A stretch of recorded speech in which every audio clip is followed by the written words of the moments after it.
What is up, obscure mic people? Bark coming back at you with another microphone test review, whatever you want to call it. I'm talking on the CAD E90, which honestly is one of my, if not my favorite, USB/XLR dynamic microphone.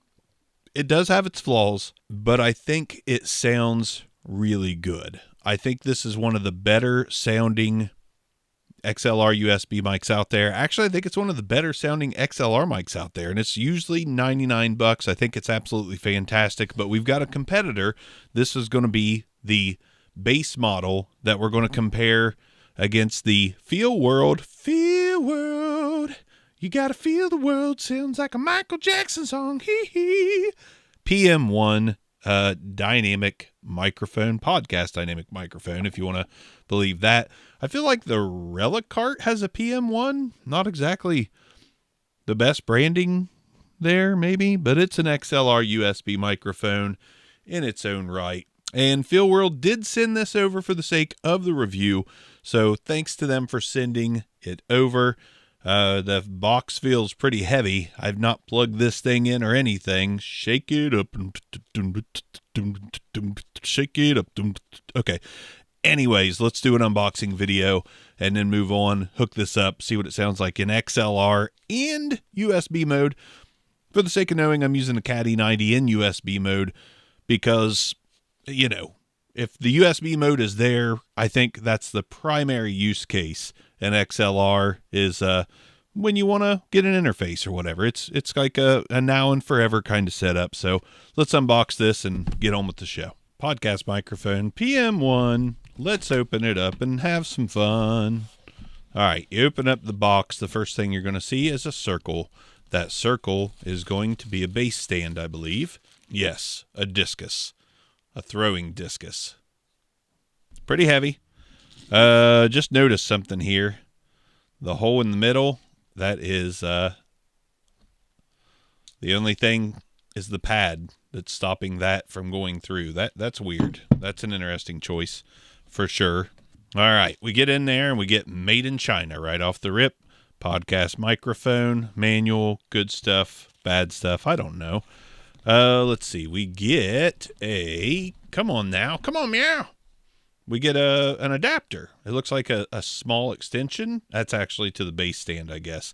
So it is short, so it won't poke through. It should stop right there against the flush part. And yeah, that could come in handy for some stuff down the line. We do also get a USB A to C or C to C. You got the A and C on one end and then just a C on the other. I rather dig that. That's nice. Instead of a little adapter that slides on, it's just a split cord. So we've got that, and it looks like we also are going to get a very cheap XLR to XLR. Very cheap, like super duper cheap. Probably not good quality at all, but at least you get one. You know, beggars can't be choosers. Then I assume this is going to be the microphone. Yes. We've got the microphone. It has an LED light ring. We've got a mute. I don't know what that we've got a turn dial here, and it doesn't press, so it's just a turn dial, and then we've got some kind of marking here. I don't know if that's a touch capacitor or what. We got some Feelworld branding. Nice windscreen to reveal the screen. And that does have foam in it. So we've got foam and foam. So plosives may be okay unless that capsule's right at the end here. And then on the back, we've got USB, headphone jack, and our XLR connection. It feels okay. The yoke mount's good. The body is metal. The weight is okay. Overall, it feels world. No, it feels very okay. Let's hook it up and rock.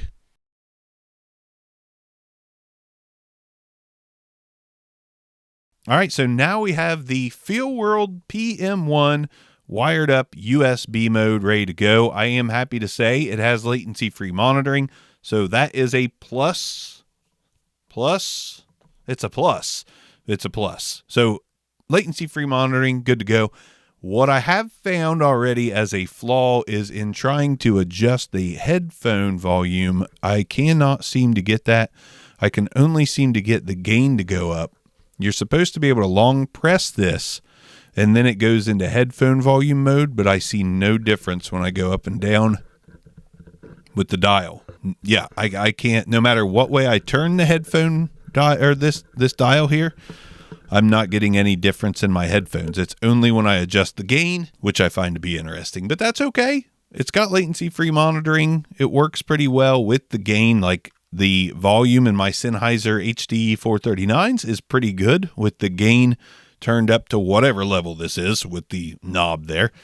Working fine. So, and as far as the sound of the microphone, not too shabby.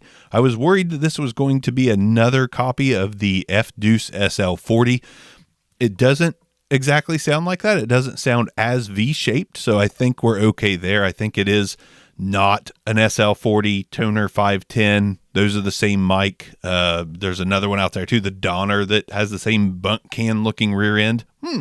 That one is also the SL40 in another body. So this does not sound like that to me. This sounds quite okay in USB mode so far. So not too shabby there. This mic's going to run you roughly $60, and actually it's on sale for $53.99 on Amazon at the moment, so link down below for that. Normally $59.99, $53.99, $60. So far so good for that price, I think. The sound isn't too bad.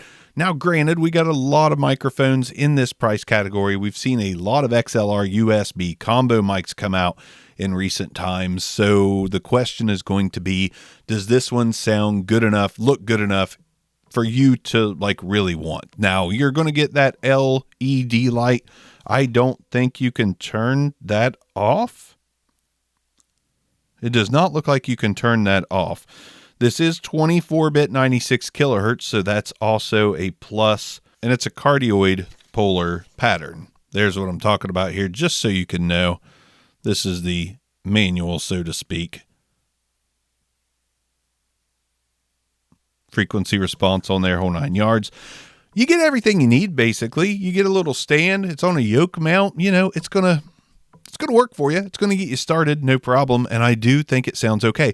I actually have kind of grown against that V-shaped sound a little bit. So the SL40 is not my cup of tea here lately. The Fduce SL40.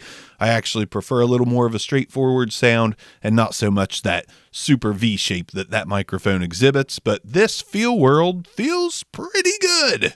Pretty good indeed. Let's do some plosives. I heard one come through just as soon as I said that. We're going to do some plosives on this thing. Then we're going to do the off-axis rejection, all that good stuff. And then we'll throw it in XLR mode and see if it sounds any different. So let's go plosives first. Peter Piper picked a peck of pickle pineapple pizza. Peter Piper picked a peck of pickle pineapple pizza. Peter Griffin. Now we're going to get right on top of the microphone so you can hear what it sounds like when I am directly on top of the microphone to eke out some proximity effect. And the proximity effect is indeed there.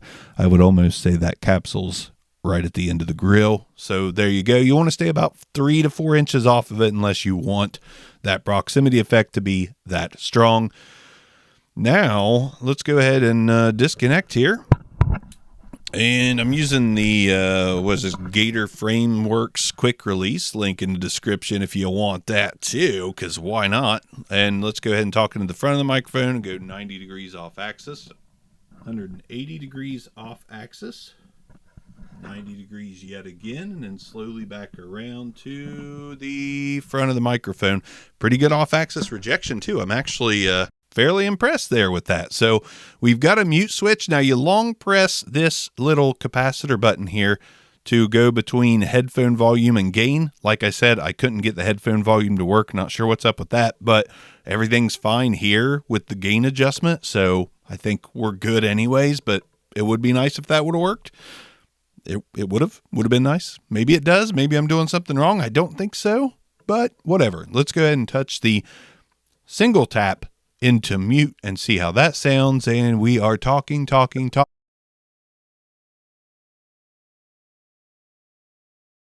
And as you can see, the LED light went red when we were in mute mode to let us know we were not audible.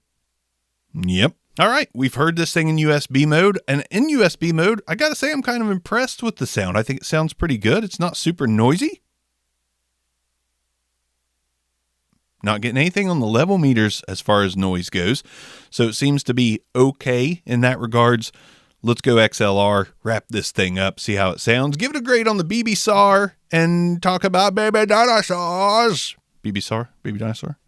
Okay, so now we are in XLR mode on the Feelworld PM1, and I must say, shit got a little harsh. I mean, it's still okay, and it's not a whole lot different, but I do feel like the microphone in XLR mode is a tiny bit more harsh. I'm running it through the Yamaha AG06 Mark II. Link in description if you want that one too.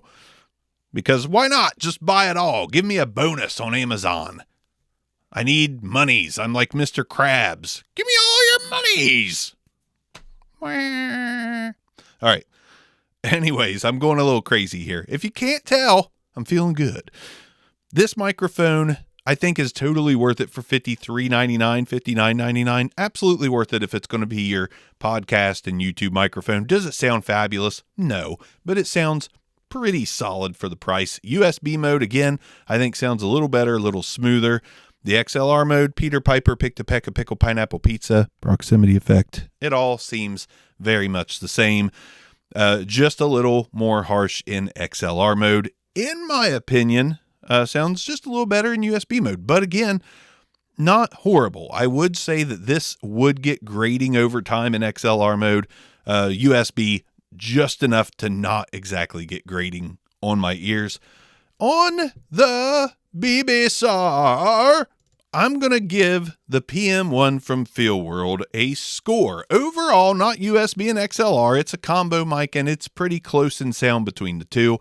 It gets a 7. I think it is definitely worth a buy. It's a solid microphone, and a lot of people are looking for a microphone that can do multiple things in this price range. Kind of the perfect price range for something like this. So, you know, an odd brand should come into the market hot on price, because when you get to $100, there's a lot of big name brands that are doing really cool things on a budget. So to undercut that as a company with a lesser name, and I think this company specializes more in video than audio. I think this is their first foray into a podcast or broadcast style microphone.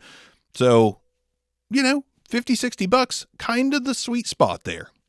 So it's a solid 7. I think this microphone's plenty good enough. If you like the way it looks, like the way it smells, likes the ways it tastes, then by all means, grab it from the link below.